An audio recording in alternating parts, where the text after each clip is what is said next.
Today is the day Heaven Killer releases out into the world. You can buy it, you can order it, you can possess it for yourself. If you want to check it out, I always have the first 3 chapters for free on my website of both Heaven Killer and Blood Fiercely Defended.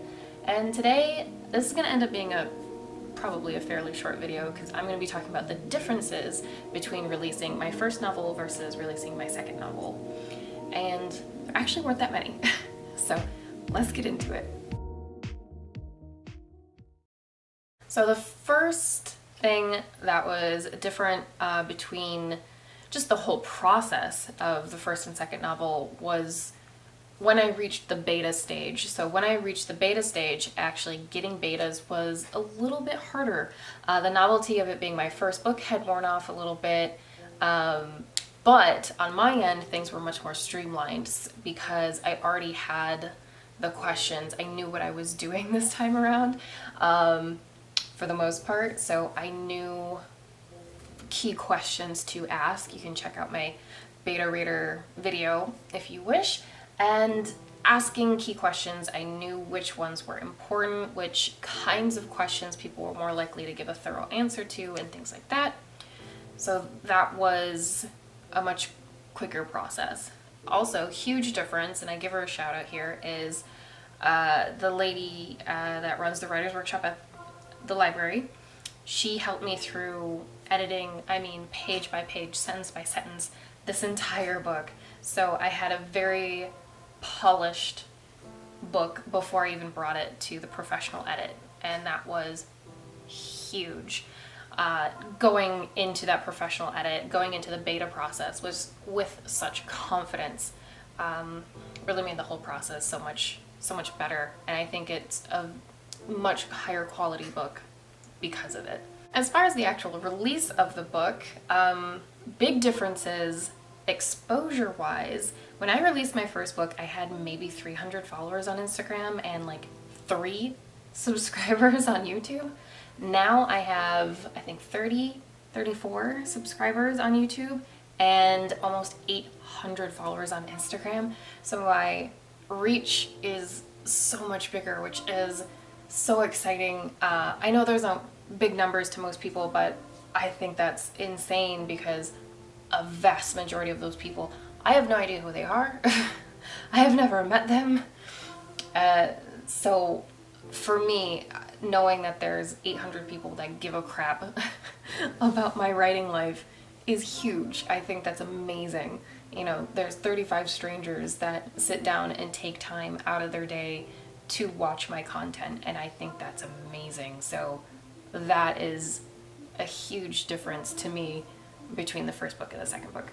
As far as actually uploading the book, that actually comes back a bit to getting the professional formatting and editing.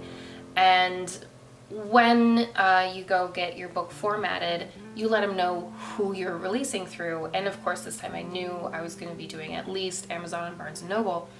And so I have a couple different files that I got from them to make sure that when I uploaded it onto those publishing sites, onto those sites, that it would work.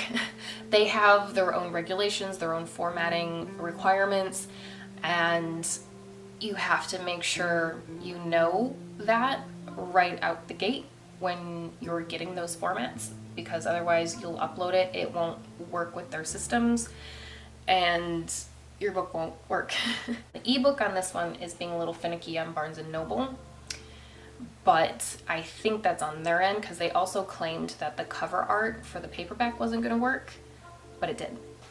So I'm still figuring that out. So that's why that's not up on there yet, but hopefully I'll have that figured out either by the end of today or within the next week or so. We'll see. Something I did this time that I didn't even really know about the first time was you can get proofs. So this is the proof from KDP through Amazon, and this is the proof from Barnes & Noble. So you can see on the KDP one, there's this little banner that runs around the whole thing that says not for resale.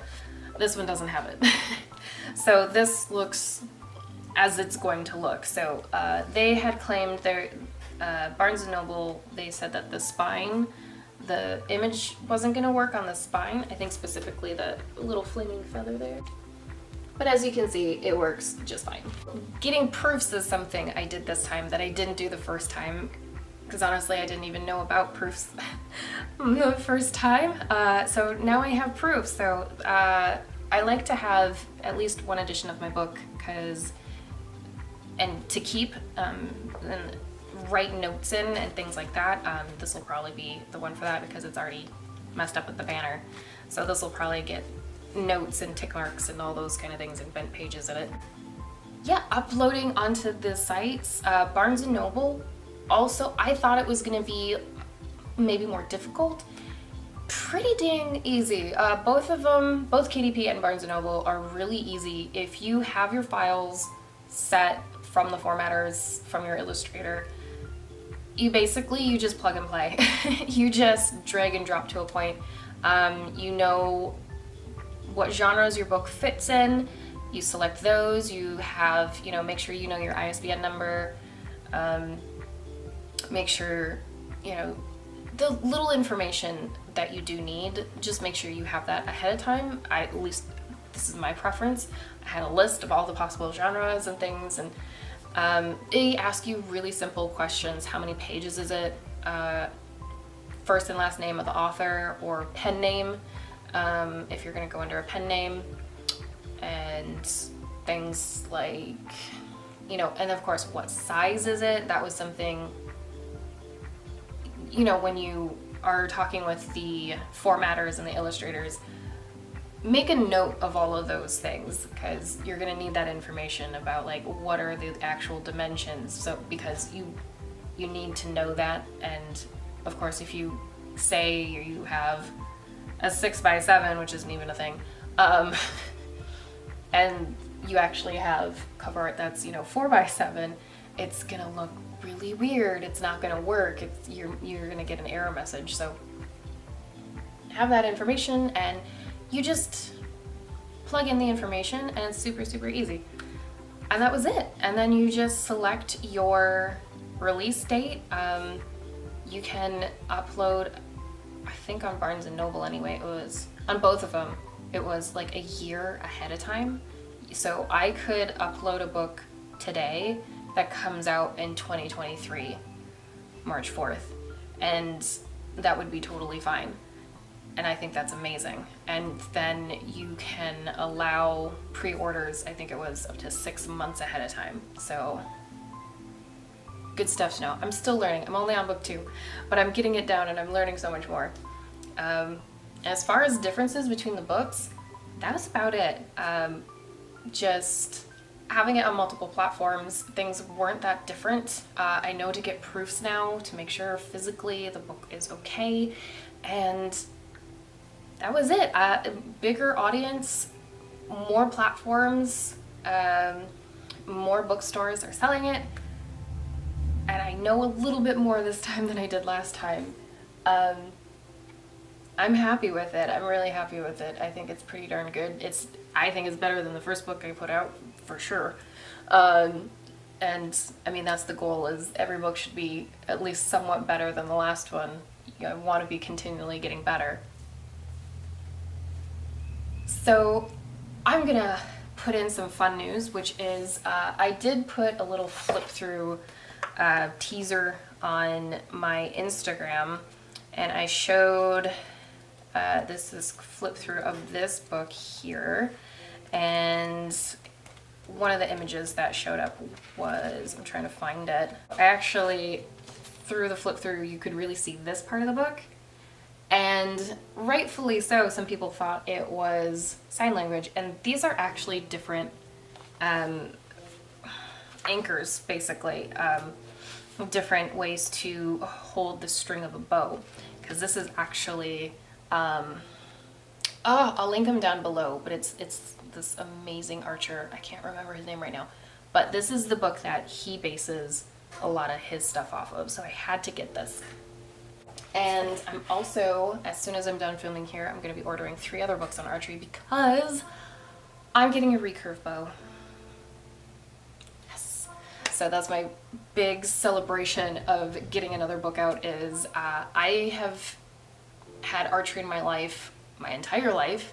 I did it in high school and just for fun in college, and it's so great. And so I'm gonna be getting a recurve bow, and I'm gonna be adding some of that stuff here on the channel. Let me know what kind of stuff you want to see in regards to that. I'll definitely go through the archery books I get and why I got them.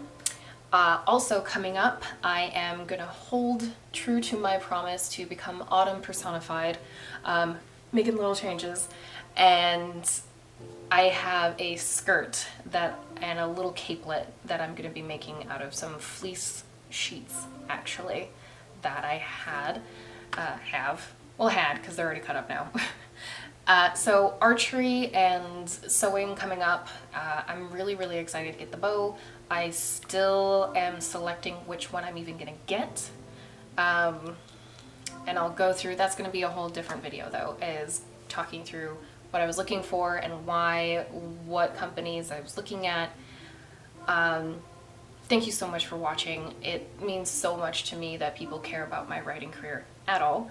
And Heaven Killer is officially out. The second book, I'm getting better at it. The process is getting slimmed down. I'm starting to know what I'm doing more and more with each one, and my writing is improving with each one. So I'm very happy. I think I can finally really call myself an author with 2 books under my belt. So I'm very happy, if nothing else, because of that. So again, thank you so much for watching. Give me any questions you have in the comments down below. Links to the first 3 chapters of Heaven Killer and Blood Fiercely Defended will also be below. You can also find links to purchase them if you wish. And likes, comments, subscribes, wildly appreciated. They're huge for independent artists, and honest reviews on your preferred platforms. Such a huge help, really, you have no idea. So I will see you in the next video. Thank you so much. Bye.